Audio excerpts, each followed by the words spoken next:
and evaluated potential candidates. Thomas was absolutely outstanding, providing a really clear vision for the role and how he would work with our players to get the best out of them and to give us the best chance in the World Cup. We were delighted to sign contracts with Thomas last Tuesday, but wanted to wait for the international window to be over before we announced. We're also delighted that Ant is joining us as one of the most exciting young English coaches around. Before I pass to Thomas, I'd like to thank Lee Carsley for stepping into the role for 6 matches. He's handled himself really well, and I'm sure will continue to do so. Lee will manage the team for the November international window and then return to lead the under-21s, trying to defend their European Championship title. I would also like to thank Gareth and Steve. The fact that we had such a high level of interest in this role is testament to the foundations they laid over their 8 years with us. Thomas, would you like to say a few words? Of course, thank you, Mark, and hello to everybody. I'm, of course, obviously very excited and honored to be here today as a new head coach of England. I just had the chance to read a quote from Pelé in the building in Wembley, who said that Wembley is the heart, the capital, and the cathedral of football, and I think he was absolutely right. So I want to take the opportunity to thank the FA, especially Mark and John, for their trust, and I'm very excited to start this journey in January with you, with the staff at St. George's Park and at Wembley, and of course with a very special and exciting group of players to make our dream come true in America. Well, Thomas. Hi. Congratulations. It's Rob Dawson from Sky Sports. Nice to see you. Look, you've had some huge jobs in football already. Yeah. Is this your biggest challenge? And with that in mind, would it be your biggest achievement if you led England to a major title? I understood very quickly that it's a big job. I think it's always the job you're in is the biggest job that you don't get, and it does not make a lot of sense to compare. But it feels big, and it feels, like I said, like a privilege. It is very new because I come from club football, so the rhythm, the responsibility, the role is a new role, which is also very exciting. I was very open for that and liked the idea of it. Once Mark and John made clear to me that this job is about football, we never lost the momentum, and once I made a time frame up in my mind from January to the World Cup, I felt already excited, and that it suited my passion and my strive to push this group of players and to be part of this federation with such a strong record in the last tournaments to push it over the line and to try to put a second star on the shirt. Good luck. Mark, your statement was... Sorry, I didn't mean that the way it sounded. It was a little bit flippant, that, wasn't it? I beg your pardon. Yeah. Mark, your statement was unequivocal, really, in saying that your entire criteria, your primary criteria, was to appoint somebody that could deliver a major trophy. Is it an uncomfortable truth for you, though, the fact that Thomas isn't English? So, Rob, we were always really clear that we wanted the very best person for the job, and we feel like we owe it to the players and the country to give them that support, that leadership in tournaments that will help to get them over the line and give us the best chance of winning a trophy in the Men's World Cup. So we feel we've done that. We feel delighted that Thomas has joined us. Thomas, Dan Rowan, BBC. There'll be many England fans who are very excited about your arrival, given your vast experience, the trophies you've won, your pedigree. What would your message be, though, to those fans who would have preferred the England team to be managed by an English coach? And do you understand that position? I'm sorry, I just have a German passport, but I can just tell them, and maybe all of these supporters also felt my passion for the English Premier League, my passion for the country, how I love to live here and how I love to work here. So my memories are on the highest level of that played a huge role. And hopefully I can convince them and show them and prove them that I'm proud to be the English manager. I will do everything to show respect to this role and to this country. And the target for the next 18 months is nothing else than the biggest one in world football, and everyone can be assured of, no matter what nationality my passport says. And Mark, if I may ask, you say in your statement you interviewed several candidates. Can you shed any light, a bit more detail on that? For example, how many? Were any English? Was Lee Carsley ever a realistic possibility? Can you give us any more details about who else you spoke to? Sure, Dan. As you'd understand, the whole process was confidential, and I understand at times that might have been frustrating for people, but we had to maintain that confidentiality for us, but also really more importantly for the candidates. So I'll say a few things, but I'll hold it at that. So we interviewed approximately 10 people, and we did interview some English candidates within that. As to anything further, you wouldn't expect me to divulge any details, really. Thomas, Steve Scott from ITV News. Chelsea fans will know you very well. Other Premier League fans will know you well, but obviously England fans are a much bigger group than that. So for those who don't know you, what sort of person are you? Can you describe your personality? My personality? Your personality. Well, maybe I try to describe my coaching personality, but I think it's pretty obvious. I'm very emotional, and I love I love what I'm doing. I'm passionate about football, and like we said before, this task and this role just brought the young me alive, and it brought back my teenage days, to get excited for such a big task, for the three Lions, for playing matches at Wembley, for working with this group of players. So everyone can be assured that we will do it with passion and with emotions, and we will try to install values and principles and rules as quickly as possible to make the dream come true. First, we have to, of course, go through the qualification process to the World Cup, but it starts for us in January, and we will dive in completely. Gareth Southgate developed a very specific culture within the England camp. Will you try and maintain that, or do you think you need to create your own, one that's more aligned to you? No, we will build on it. We will build on it. I think Gareth and the FA did a fantastic job in terms of stability and consistency. Look at the last results in the tournament. It's a quarter-final, semi-final, and two finals in the last four tournaments. It's outstanding. The under-21s win titles. The younger teams are in the competition to win titles. The women team wins titles. So we are there. I think the federation is there, and it was a big part of taking that job. I am curious. I want to learn. I will have a different schedule than in club football, but it was a big part. That's the knowledge and the quality of the federation to have that at my side, and to combine it with my ideas, with our ideas.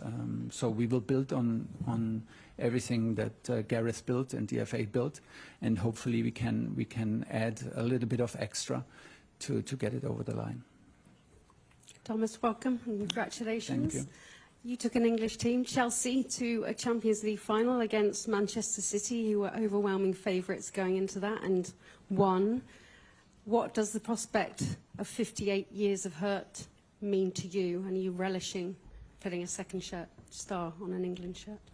Like I said, I got Mark and John made very clear that it's about football, and this excited me very quickly, because I was not sure before we had this first talk if this is a role for me like in international football, because the schedule is very different from club football. But then we found so many similarities and so many things that suited my approach and my hunger to achieve special things. I always wanted to come back to England. That was my big goal. I have the best memories of the country, of the league, and of the players. The attitude towards the game, the attitude from the supporters who that shapes the players, and the character of the players was one of a kind. And that's why the offer came in the absolutely right time. We kept the momentum in, and within weeks we found we found a vision to share and a project and an adventure that I'm very happy to be a big part of. And now I have to live up to it, of course. And I know that there are some trophies missing in the federation, and of course I want to help to make it happen. You just said in a social media post, you said that you would like to put another star on our shirt. Yeah. You're already pledging your allegiance, as it Okay. were. A big question for Lee Castley had to answer. Will you sing the national anthem? The Does an national England manager need to? Yeah, I understood from Mark that it's a personal decision, first of all, if you sing it, and there were managers who sang it and others who didn't. I have not made my decision yet. I want to be very honest with you. Your anthem is very moving. The English anthem is very moving. I experienced it several times here at Wembley and even out with the players in a FA Cup final. So it was very touching. No matter what decision I will take, we have a bit of time until March. I will always show my respect to my new role, to the country, and of course to a very moving anthem. But as this is a new subject, I will take a little bit time for this decision. Just a reminder, state name and organisation. Rob Harris from Sky News. Welcome back. Congratulations. Thank you. Are you prepared for the pressure and intensity that the England job brings? And was that something that was on your mind in the past? Perhaps managers decided not to take this role because of the spotlight on their private life and things like that? This is always the last thing I think about, and because I'm up for the pressure on the sportive side. I'm up for the big challenge. I'm up for the task. I'm up for these 18 months to work with this group and be part of this amazing federation. So these are all the reasons to jump in. The pressure on the personal side, or the pressure that comes from media and that could arise if things don't go so well, is never part of the decision making, and I don't feel it so much. I feel it, of course, then in the process, but it's always it's always a privilege, and my love and my passion for the game is always much more than the downside of it. And from watching England at recent tournaments, how do you think you can make the difference and turn this team into trophy winners? I think, first of all, they are there. We are there. The players proved, the group of players proved that they are there. The consistency of quarterfinals, semi-finals, finals is impressive. And it shows that we have players who compete in the strongest league in the world, day in, day out. So we have the ingredients. And we fully trust that this is the moment to install, maybe also from club football, patterns, behaviors, principles that can maybe help to push the team over the line. We will need luck. We will need the momentum. We will need to be lucky to not have injuries and so on, and little decision within the games. That is a given. But we feel confident to add something from our experience in club football that can maybe help. But most important is to even if we speak out now very openly what the target is about the second star, we have to prove ourselves all the time. You're a national player every single day. I will be a national coach every single day, and not only when a camp is. So we have to live up to these standards, but I'm very confident that everybody is used to that. So this is what I demand from myself, and then we need to show it in qualification and build an atmosphere with the supporters and the country that extra special things can happen. Rob Brimby, ARD Television, German TV's London Bureau. Wow. Es gibt Leute, eine Frage auf Deutsch, wenn es möglich ist. Es gibt Leute, die sagen, dass der Nationaltrainer muss aus England kommen. Wie können sich solche Vorurteile überwinden? I think they have a point. Oh, you want to shall I translate? English. Shall I translate? Yeah. English questions from now on. But if you answer. Yeah. I think everyone has its opinion, and I can understand even an opinion when someone says, like, I would fancy an English coach more for the English team. I can understand it, but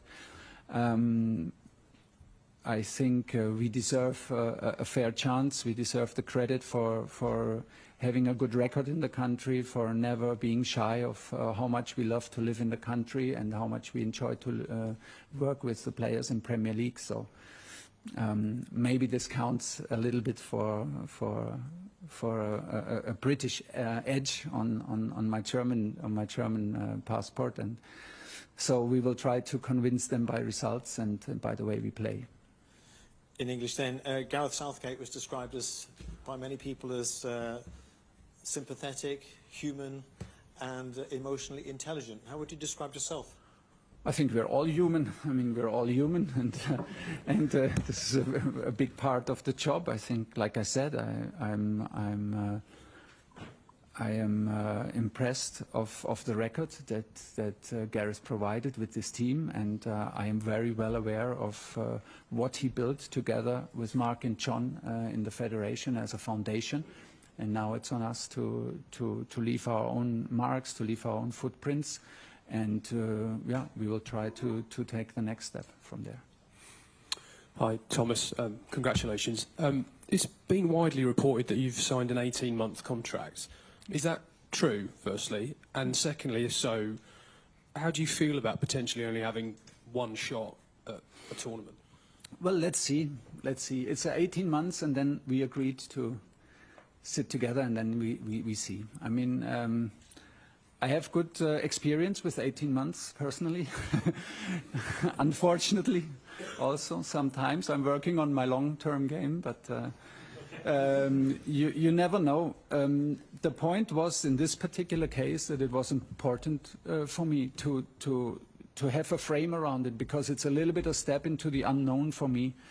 I am used to work on a daily basis with the staff. I'm used to work with a daily basis on the team, to have the influence on 60, 80 people in a training camp on every single day, to be 3 days a week away in hotel rooms and prepare matches. And this will be very different. So, like the last piece of bit for me to understand that this is something that can really excite me to the fullest, and was the time frame of 18 months. To not also and to also to demand from myself to not lose the focus for all of us. So I think it's a good time frame, because it will help us to focus. We are focused on the qualification and on the World Cup. It will help us in the nomination process. It will help us in the communication towards the players within the staff. So I think this is now very streamlined and very easy to explain. We are here to work on the best possible outcome for the World Cup 26, and then let's see. Whatever comes. You obviously came in at Chelsea and had an immediate impact and won the Champions League in a matter of months. Do you think that experience is translatable to England and the time frame you've got now? I think so, yes, but I'm not fully sure, because I have to feel into it. The schedule will be different, the workload will be different, but I wanted this. I wanted exactly this once Mark and John presented me the opportunity and made it very clear that it's about me and that they trust me with this process in pushing this team. I was very happy now to have the chance also to learn on this process, to have the strong foundation and stability and quality of the federation, to get better, to get smarter, and to get better while I'm on this job. So that this was a big part of it. And just Sorry, finally, James, it's 2 questions. Come across to Henry Winter here, please. We've got time for a few more in this section, so if we can limit it to 1 question each, that'd be great. Thank you. Hi, Thomas. Henry Winter, World Soccer. First, congratulations. And secondly, you know Harry Kane well. Yeah. Did you speak to him before taking the job? And will he remain your captain? I did speak to no one. We kept the process very confidential between Mark, John, and me. I did not speak to to Harry. I didn't speak to Gareth. I also, normally I never do this to get my own feeling for it and get my own point of view and let it sink in and reflect on it. So no, haven't done it yet. You know, it's too early to answer these kind of questions. You know how highly I think and feel for Harry, and how much I fought to bring him to Bayern Munich, and so he is already on his way to be a legend in English football. But now I think it's also very important to give the respect to Lee and the camp, the upcoming camp in November, to take his decisions free and without me interfering, and then we will answer this question latest in March. Hi, Thomas. James Robson, Associated Press. You said it was a goal to get back to England.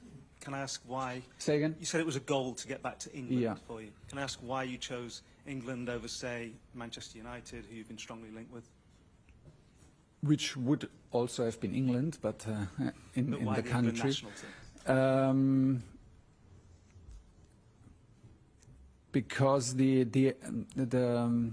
idea and the way John and Mark presented it was very fast, very exciting, and it was very confidential, it was very trustful, it was very straightforward, and yeah, that was basically a decision for this job and not a decision against anything else. You will understand that I will not comment on individual players today, and for sure not comment, like always, on any other clubs.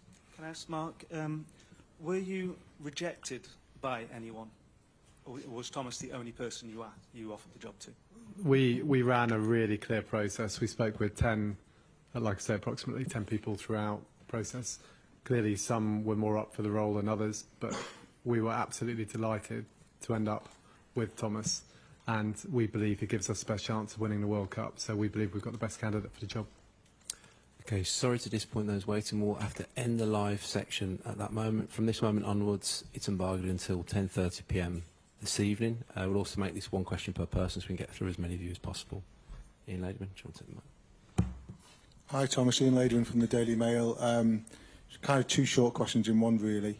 And Mark, you may have an input.